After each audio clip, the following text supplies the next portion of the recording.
Welcome viewers, thanks for tuning in to Nat Chat Migration Stories with Rich Micallef today, but my guest, Wylie Miller. Yeah, Thank you. Hey, man, great, Thanks for coming here. Yeah, man. Yeah. To our wonderful community TV studios. Yeah, pleasure But we to want be to here, find out about your migration story, or your story in coming to Australia. So maybe we can start where you were born in the USA? Yes, I came from a place called Toledo, Ohio, Oh, in the wow. USA. It's kind of Right. they call it the Midwest, but if you look at it on the map, it looks more like Mid-East. Okay, than and it's up Midwest. towards the Great Lakes? Yeah, just right, Right. very near the Great Lakes. Oh, About so 30 you had minutes the Great from Lakes Detroit. Yeah, 30 at- minutes from Detroit, Michigan. Oh, wow. Yeah. Lake I've always Erie. wondered about those lakes. Do people visit the lakes, go swimming, sailing and all No, that? it would be just like anyone going to the ocean. Oh, really? You know, going to get a swim and a dip and a chill and cool off. So, generally, what was your childhood like? I mean, there's many tough times. Well, also good times? There were both. Okay. My mother and father didn't get married as such, but they stayed in contact with one another. Early on, I stayed with my mother and eventually moved to the city, long story short. And when I came to the city, I stayed with my father for a few years. And then my mother moved back into the city and I began to stay with her again. And she lived in these apartments called the Albertus Browns. In the particular area that we were, this was the hood. Right, This was the hood. This is where the project buildings were. Wow. So there was the Albertus Browns, there was the Brandwood Locks, and the Port Lawrence homes in that immediate little area. The McClinton Nuns was another apartment building complex. As you said, I think at the time it was called sort of projects, eh? Yeah. So there would have been quite a few people there, very overcrowded, or... Well, and what other, No, it was Great artists came from 99% black. Okay. Black, 99% black neighborhood. In fact, that was the side of town that, if you wasn't tough and rough, then you don't come over there. You don't be visited. You don't be strolling through the neighborhood. It was kind of like that. grown into, such a strong man, such a happy man. I've got written down here, your passport is your smile, because that's when I met you. Yeah. But it's built character, hey? Yeah, well, as it turns out, there's a lot of good things to learn in the neighborhood, the ghetto, as you could call it. You definitely learn how to survive. And the thing that I learned there is that if you can survive there, you can survive anywhere because it's the same principle. So that gives perhaps a person a sense of confidence, hey? Oh, yeah. I'm right anywhere. Yeah. And you learn how to survive anywhere you go based on the principles and the things that you've learned there. But not just survive, also an Move forward, yeah. up vibe. You keep the up vibe, hey? Well, the music side of me had a lot to do with that. And it wasn't until later years that I began to find out I had a capacity to do poetry and comedy as well. Yes. So when you put the three together, it definitely is a ticket to a better way of life. I might mention then, of course, you're known as a musician in town. I reckon you're well known. And you've run the Grand Wazoo Artist. Yeah. That's a big band. Yeah, 13-piece soul band. 13-piece, yeah. And I think a big band, pretty well running for a long time. One of the first big bands. One of the first soul bands. Hey? Been established since 1982. So, Unbelievable. Yeah, 36 years. A long time running and still going. All right. Yeah. Well, let's get on to some music then. What would be your music styles that influence you then? Oh, definitely the early R&B artists, like the Motown, Stevie Wonders, the Earth, Wind and Fire, Parliament, Funkadelic. Okay. That era of music, Commodores. Funkadelic? George Clinton is a friend of mine. You're joking. Yeah, no, actually. Oh, now we're a bit starstruck, but Yeah. I particularly like heaps of music. However, Funkadelic, it's too busy. But then you're a very high-level musician too. So congratulations on all that. You're a music producer as well. So how's Melbourne been for the music? Absolutely love it. I have traveled around a bit to to a lot of the other states in Australia, and I see Melbourne as definitely the mecca of entertainment. You heard it from an international. Yeah, definitely, hands down. There's really no other competition. Right. As far as Well, enough entertainment to go around, Melbourne has a lot of it in abundance. I think I did a bit of an analysis, and I think we have something like 6,000 performing artists and 2,000 venues. Yeah, yeah. Does that sound about right to you? Yeah, well, I know it's far above and beyond what the other states have. And Sydney, only 2. Yes. Anyway. Sydney, there's no comparison. The only thing that I found that Perth has their own setup. They're totally not connected with the other states. They have their own world out there. So you've toured a lot in Australia too. Yes, I have. With music. So what are your impressions of sort of our music scene, Aussie music and things like that? Does it have a place in the world music stage? Well, absolutely. I guess you could say biggest peeve is that you guys missed out a lot of the soul music that came up through the 70s and the 80s. Yes. And it's because you were basically a rock and roll based type of format. Yep. So you missed a lot of good music that was being produced in America during those times. You missed a lot of the really key artists. I'm going to make you cry in a minute. I was a kid. I went down to the beach because parents holidaying in Dramana. 3XY, a popular radio station, was there doing an OB, and they started giving away records, throwing them out. Wow, I thought. And I went and picked up some singles. Right. You wouldn't believe it. Ooh. James Brown, Papa's Got a Brand New Bag, and a few others. And I took these home, and I'd never heard such music before.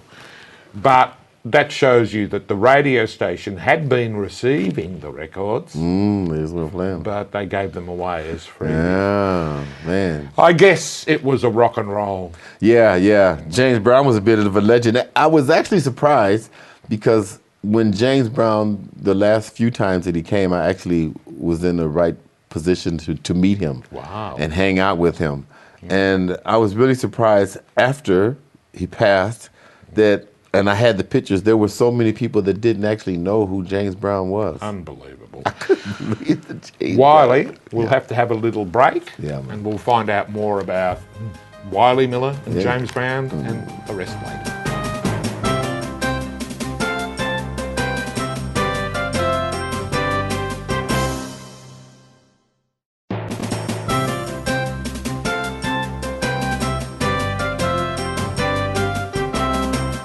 Welcome back, viewers, to Migration Stories. We're here with Wylie Miller. So you were hanging with James Brown and all the gang, hey? But Australia missed out on the soul music a lot. They seem to have missed over this era, which was very important in the USA to bring you up to where the music is now. Catching up now. Yeah. It's a lot of it came from those days and those eras of music. Yeah. A lot of the tracks that people are singing over now, and a lot of the music came from that era, and they just redoing it, rehashing So when you think back and you have memories, and here you are in Australia, what memories of your childhood might you? Well, is there anything you miss or? Yeah. Well, first of all, the place that I came from, Toledo, Ohio, they actually is a kind of a northeast kind of a place. Okay. So they actually have 4 seasons. They get the spring, the summer, the winter, and the fall. And I was never a fan of the winter. No. And you could keep the fall as well. But yeah, I like the spring and the summer. Okay. And from those early days, I realized that, I probably wasn't going to be living in this region because I just didn't like the 4 seasons, Yeah. But unbeknownst to me, the journey. Yes, the journey. Tell us. Yeah, the journey that came along that brought me here. Well, it was the birth of my second son that made me come to Australia. I had another one in the USA, and I was in the military when he was young. So being that time away, I didn't get to see him grow up in that.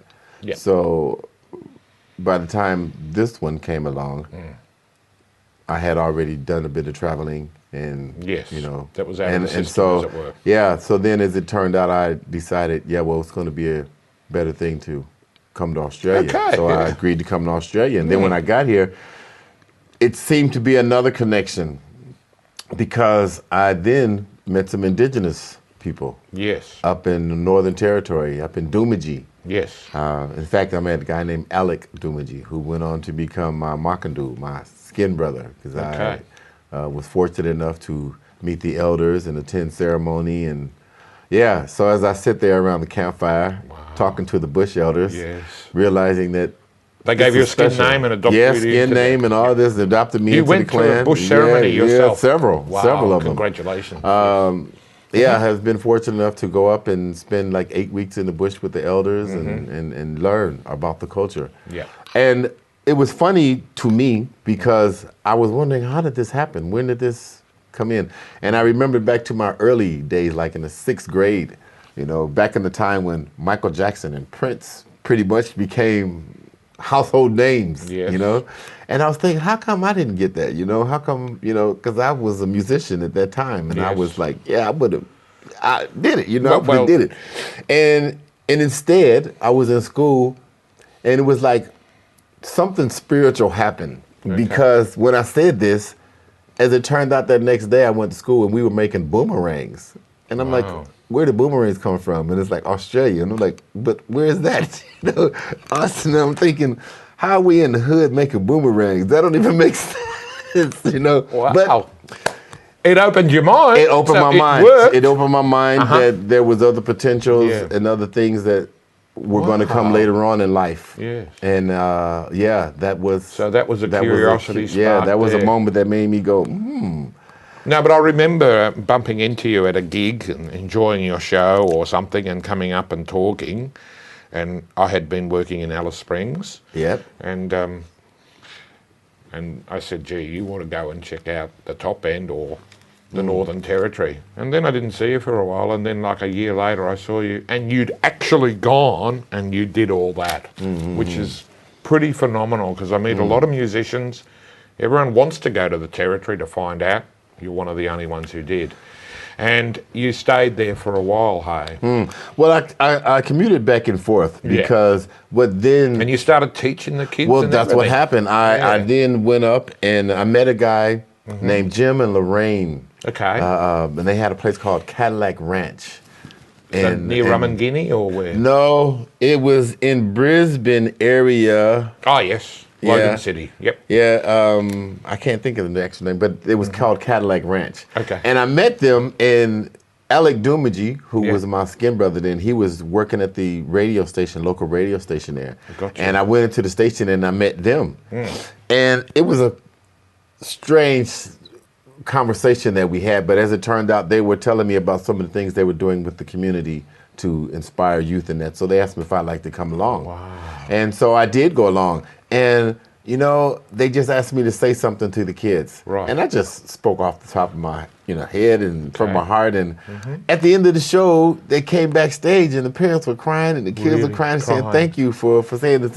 And so I decided then that, maybe I can do some youth work, and so Wow. then I got into it and I got up with a group called White Lion here in Yes. Victoria. And they began to train me in this NLP, neuro-linguistic programming techniques. Them a lady named Carol Fox, who was running the program. Okay. And through that, I began to get a background in working with youth. And so I began to put a youth program together and, through working with them, learning, the pros and cons of how to make Sure. it work, it turned out to be a very good thing. Yes. And as it turned out, I began to work with a lot of the artists Yes. from the USA that were coming here and bringing the youth to their show. Excellent. Now, the youth came to the show after they went through a few seminars, and that was like the reward. Yes. And this turned out to work very Worked good. very well, because did it? I got to tell you, Beyonce, Snoop Dogg, Stevie Wonder, these were three main people that actually gave me tickets to bring the kids to There the you shows, and that went So on you- to take me to where I'm at now. Wow. And that was a lot of that for indigenous, Yeah, that indigenous was kids. for the indigenous kids. man. Well, it was How right across the brilliant is board. that? It was right But across from the that board. first talk, you grabbed them, eh? They were inspired by you. Yeah, Because that's what? what They're happened. looking at a man who's a musician, but more and Yeah, everything. Yeah. Yeah. A great role model. And you knew it worked because there was demand. Yeah, well, you know, Wow. that was the magic when you see it happen. When We'll have to- when you can inspire someone to actually go towards a better lifestyle, and it makes you go toward a better lifestyle. For sure. And that helps the community. And once you help the community, it gets better, then the city gets better, and so on and so forth. So, Wylie. yeah, We'll have to come exciting. back after the break and find out a little more. Yeah. So, Stick around. Come back after these announcements.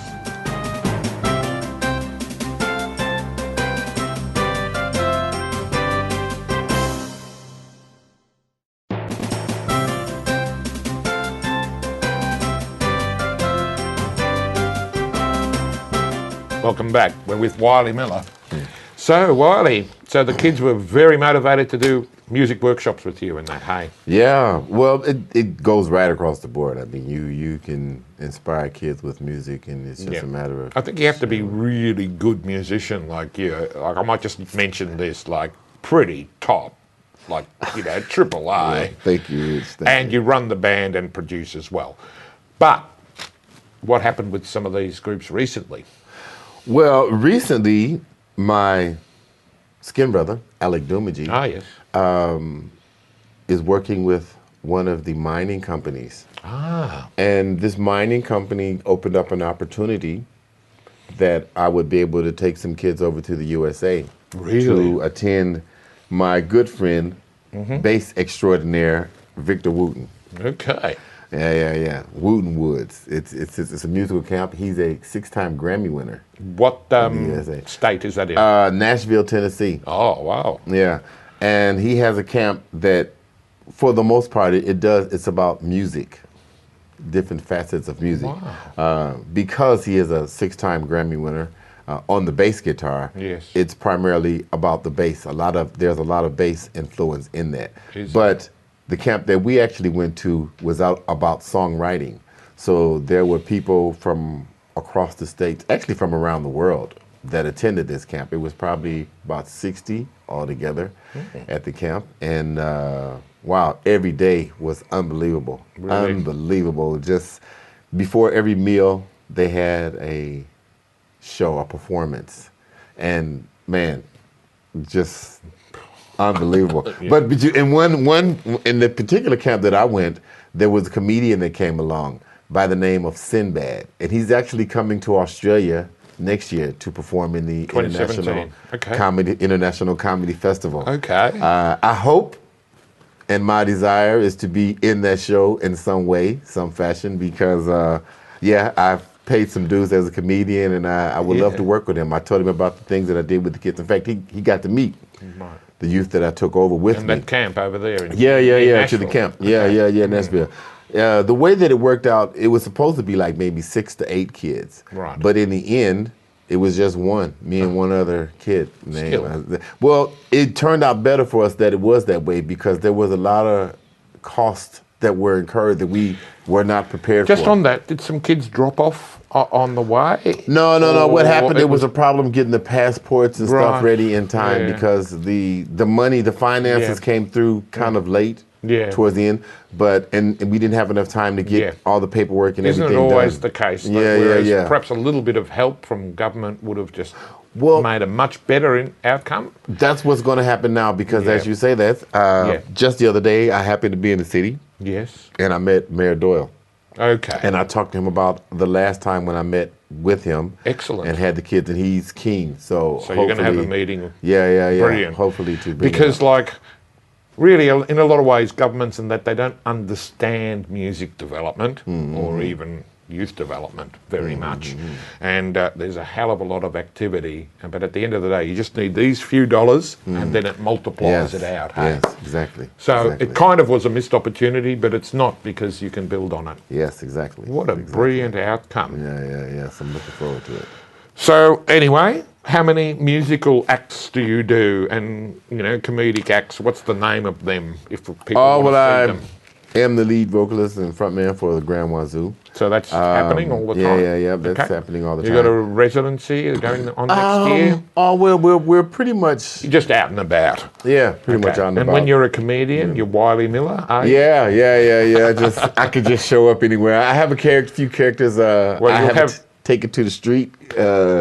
performance. I think it's going to be a free-for-all comedy now with American politics too. Oh, You're going to that's have an another open story. ticket now. That's another story. That's another story. But here you are in Australia. Yes. You happy about that? Very happy. Thank you for being here as one of Yeah, us. yeah, And your son's here. Yeah, well, that's like And the main I've influence. noticed he plays for the Gold Coast. Yes, the Gold Coast real Suns. football. Yes, he's a actual real- AFL football. Yes, he's You a- realise, of course, this is a dream every Australian father has. I know. And you got it. I know. I'm real honored to have a He's son. pretty good at it. Yeah, he's doing a great job. Very What's his proud of number? him. Tuke Miller, number 11. He's 11 this year. Yeah. Brilliant. Yeah. So he's doing well. Man, so I suppose, what's next then? Well, I've written some songs for the Gold Coast. Okay. And hopefully I will get them to him soon. Yes. As I said, my desire to work with the comedian Sinbad when he comes over for sure. the next comedy Yep. festival. Yeah. And I travel to also the do a US. show with 6 months of the year. I work with a group that works on the cruise ships Oh, okay. and the Groove Line. So we have a Facebook page you can actually check Groove out. Line? Yeah, the Groove Line. So, if people go on cruise ships, make sure the Groove Line's on board. Pretty much Royal Caribbean is the one we work with, but yeah. dream Find of us that. online, Groove I'm Line. going to have to do that. Yeah, you love it, man. It's very exciting, and we have a lot of fun. A lot of fun. So now let's talk a little bit in just the last minute about, other cultural areas in Melbourne and kind of like, I suppose, we're in a city there where many ethnicities live together. Beautiful. Well, Isn't it great? It's absolutely beautiful. I address this whenever I do a show. Okay. And now I'm actually working on a comedy channel. I actually will give you one of the badges for them to take you there. I've worked out a few episodes to a comedy show. Which brings in that talks many about ethnicities? all the groups. Oh, talks about how all of too that, groovy man. is that? And I have some fantastic comedic artists that I'm working with. Mayumi is really good. And there's a Bruno. website for you, is there? I do have a website. Okay. Hung Lee, Bruno, these are also They're good all there comedic with you, friends are of they? me. Yeah, and I'm just magic. vying to get them involved into the show because I believe Yep. their personality will help take it to another level, which is where it needs to go. Absolutely. Addressing the issues that we are addressing from a comedy standpoint. Nevertheless, you can get through to the consciousness of listeners, viewers, Yes. and make a good point with comedy. Hey? Yes, and music. And music. Thank you very much for coming Thank in, you, Wylie. Richard. Thank you. Thank you Cheers. for having me, man, for sure. And welcome anytime. Yeah. So, and thank you, viewers, for staying tuned. Tune in again next week. You've been watching Nat Chat Migration Stories. I'm Rich Micallef.